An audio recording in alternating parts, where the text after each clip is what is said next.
Es un privilegio saludarles, mis queridos hermanos, mis queridas hermanas, en la oportunidad de continuar con esta hermosa experiencia del estudio de la palabra de Dios a través del plan Reavivados por su palabra. Alabamos al Señor entonces por esta bendición y es nuestra oración que cada lección aprendida se internalice en nuestra vida y en consecuencia la coloquemos en práctica para un crecimiento espiritual armonioso de cada uno de nosotros.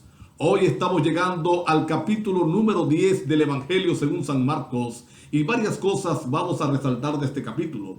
Aunque la gran mayoría ya la hemos estudiado al repasar el libro de Mateo, hoy vamos a sacar algunas lecciones extras de esas historias, de esas escenas que el Señor nos presenta en este capítulo. Dice Marcos que vinieron a la región de Judea, al otro lado del Jordán, y es allí en ese lugar donde se le presenta la pregunta a Jesús acerca del divorcio. Ustedes recuerdan, los líderes religiosos le preguntan al Señor si es lícito dar carta de divorcio o no. Y entonces el Señor les va a conducir al principio, a la creación, donde presenta que el matrimonio es una institución puesta por Dios, establecida por Dios, regalada por Dios, y que era el propósito del Señor que durara para toda la vida. Moisés permite dar cartas de divorcios, dice el Señor, por la dureza de nuestro corazón. Un detalle interesante es que Marcos indica que la explicación que dio Jesús acerca del divorcio y del adulterio, es decir, señalando que la causa única que la Biblia acepta para el divorcio es el adulterio y que la parte inocente puede rehacer su vida. Dice acá que fue una explicación íntima que se la dio a sus discípulos estando en casa, porque ellos nuevamente le preguntan sobre esto porque quedaron inquietos. ¿Cuál era la inquietud? Ellos también tenían el concepto de que se podía divorciar por cualquier razón, y cuando ellos notan lo que el Señor está diciendo, entonces creen que convierte el matrimonio en un yugo. Y qué triste es que este concepto sigue siendo hoy una realidad. Sigue siendo una realidad en muchas vidas. No aceptan el matrimonio, no quieren casarse, prefieren vivir juntos porque ven el matrimonio como un yugo. Y no, es la bendición del Señor, es el regalo del Señor. Y así hay que verlo, así hay que aceptarlo, así hay que recibirlo.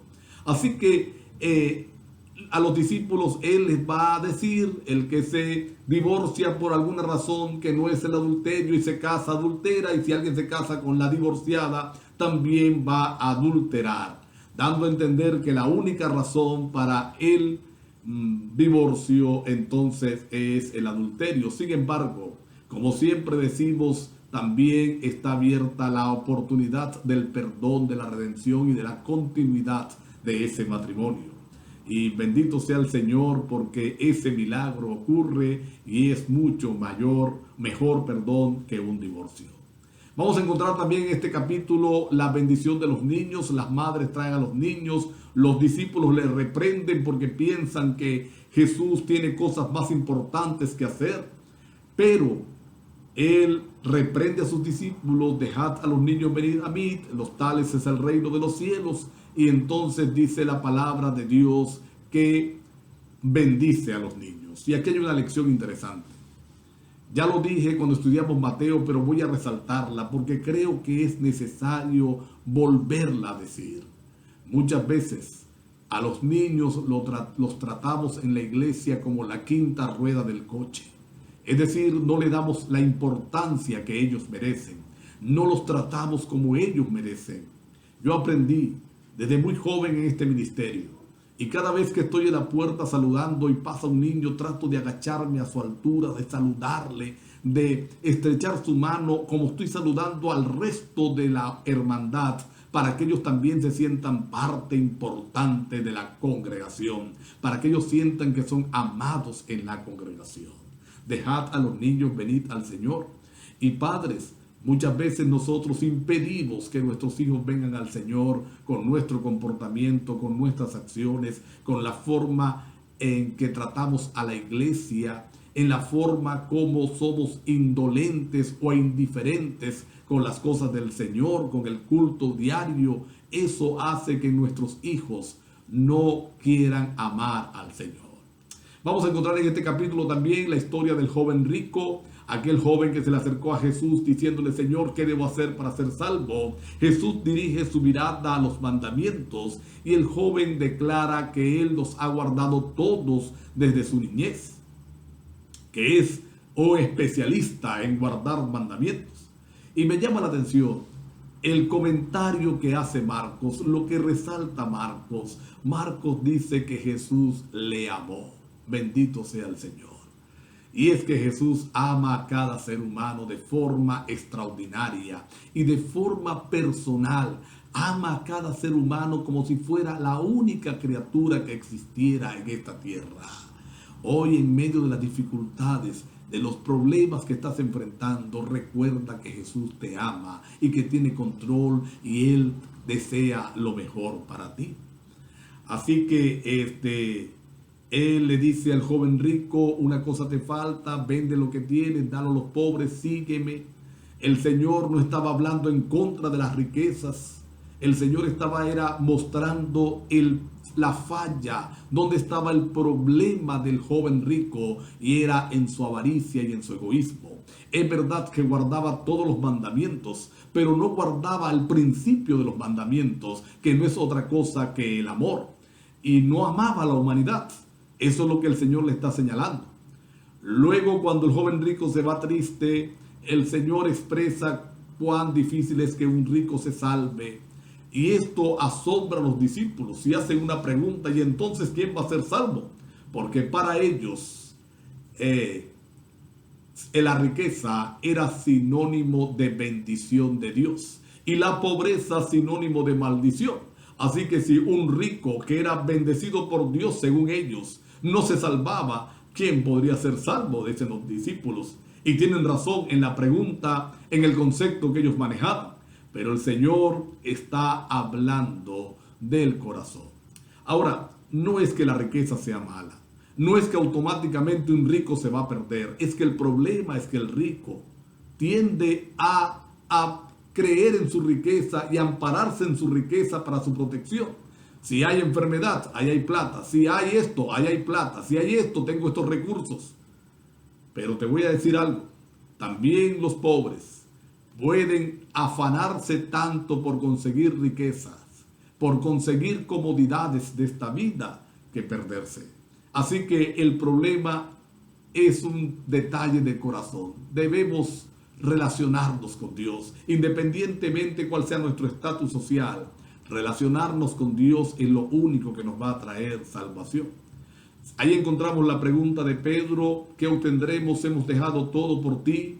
La respuesta del Señor de que no hay nadie que haya dejado casa, padre, madre, hijos, esposa por causa del Evangelio que no reciba 100 veces más en esta tierra y en el reino venidero la vida eterna, la recompensa. Y ahí el Señor empieza a hablar entonces de su padecimiento, de que van a Jerusalén, de que va a padecer en manos de los líderes religiosos, que va a ser crucificado, pero que va a resucitar. Esto espanta a los discípulos según el capítulo 10, según nos dice Marcos, y entonces no lo entienden porque ellos siguen pensando que el reino del Mesías es un reino político temporal que pronto se va a establecer. De hecho, lo siguiente que encontramos es la petición de Santiago y de Juan: queremos sentarnos uno a tu derecha y otro a tu izquierda.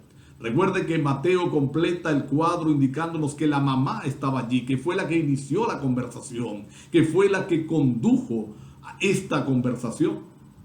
Cuando se enteran los otros 10, se enojan. Y esto es lo que yo quiero resaltar en esta oportunidad. Cristo les dice: el Hijo del Hombre no vino para ser servido, sino para servir y para dar su vida en rescate de muchos. Aquellos que quieren ser grandes en el reino de los cielos no se pueden comportar como los que quieren ser grandes en el mundo. Dice el Señor: el que quiere ser grande debe servir más. El que quiere aspirar a mayor posición debe ser más entregado, más comprometido, debe entregarse con más pasión a la obra del Señor. Es decir, la grandeza dentro de la iglesia, dentro del pueblo de Dios, dentro del cristianismo, no se mide por qué cargo tengo, se mide por cuánto sirvo, a cuántos mi vida le es una bendición. De esa forma se mide la grandeza en el camino del Señor. Lo último que vamos a encontrar en este capítulo es la curación del ciego que estaba a la orilla del camino cuando iban camino a Jericó. Marcos lo identifica, aunque Mateo, nos ha dicho que son dos. Eran dos, de hecho, porque Mateo andaba en el grupo, Marcos no. Pero Marcos va a identificar a uno de ellos, Bartimeo, hijo de Timeo, dice Marcos. No solamente lo identifica a él, sino que identifica a su familia. Por alguna razón, Marcos se detiene en él solo. Algunos han especulado diciendo que Bartimeo llegó a ser después un líder de la iglesia cristiana primitiva, un hombre reconocido, y por eso es que Marcos hace referencia de él en el milagro. Pero, independientemente de que sea lo que sea, lo importante es que el Señor escuchó su clamor. Dice que él clamaba a gran voz. La multitud estaba allí alborosa, gritando alrededor de Cristo. Y alguien pudiera pensar que en ese alboroto Cristo no podía distinguir aquella voz, pero Cristo la distinguió. En medio del bullicio de este mundo, en medio del bullicio de este mundo, sí, en medio del bullicio de este mundo que está en calamidad, Dios escucha los clamores de sus hijos, los clamores de aquellos que acuden a Él para pedir su salvación, para pedir su compañía, para pedir su perdón, para pedir su sanación. Hoy puedes confiar en que el Señor te escucha, en que el Señor tiene oídos atentos para ti. Vamos a inclinar nuestro rostro para orar. Querido Padre que estás en los cielos, agradecidos estamos, Señor, por tu amor, por tu bondad, por tu misericordia. Gracias porque nos oyes. Gracias porque tienes cuidado de nosotros. Permítenos, Padre, avanzar cada día en la seguridad de que estamos en tus manos. En el nombre de Jesús. Amén. Dios le bendiga rica y poderosamente.